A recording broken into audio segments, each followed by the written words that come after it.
In November 2014, the U.S. government passed a new law requiring restaurants with 20 or more locations to show the amount of calories on each item on the menu. Temporary and special items sold in these restaurants do not need to have their nutritional facts shown. Only permanent menu items will be required to show their nutritional facts. Some alcoholic beverages are also required to display their information. The final rule for these establishments also requires them to provide, upon consumer request and as noted on menus and menu boards, written nutritional information about total calories, total fat, calories from fat, saturated fat, trans fat, cholesterol, sodium, total carbohydrates, fiber, sugars, and protein. We warned the FDA at the time, and this was now 20 years ago, that if they didn't label genetically modified foods, there would be a consumer backlash against them because consumers would wonder what they were trying to hide. And I think that's what's happening now, and the big surprise to me is that it took 20 years to get to this point. To see how the law will affect the food service industry, we took a trip to a local Subway franchise. This franchise has already implemented displays of nutritional info regarding their food. Some of the major changes we made here at Subway are we added menu cards and other items that help customers identify all the calorie values on all of our items, including the pops and chips and the subs.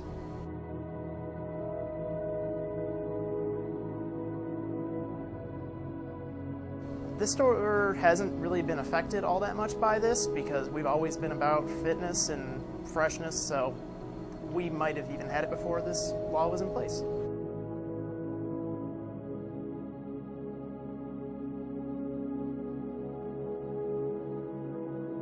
Some people come into the store and they look at the nutritional values and they choose different subs depending on what kind of calories they want.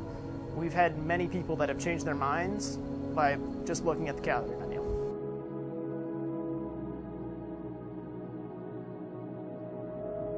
The only way this has impacted employees is that now we kind of have to know the nutritional value and what subs are low calorie and what bread types are low calorie and things like that. So.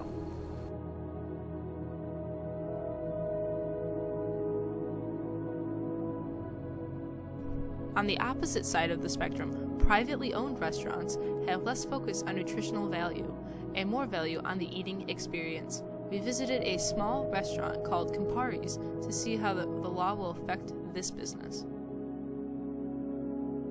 Passing of a new law with the nutritional values, I can see possibly the family restaurants coming into play at some point. However, restaurants that we're in right now, more upscale, people don't come out looking to diet, they come out for flavor, so I don't really see an issue with us.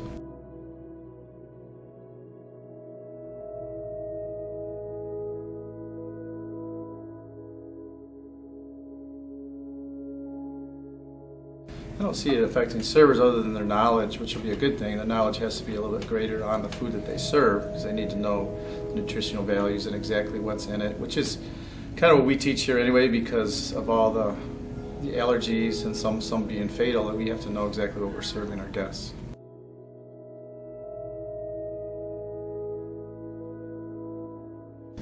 Well, we don't have any nutritional values on our menu like that because obviously we're not required to do that. But our servers do know everything that's in the dish.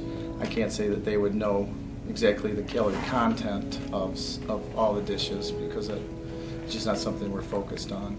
But I do think at some point having a section in your menu that would qualify as like 500 calories or less would probably be a good thing for us.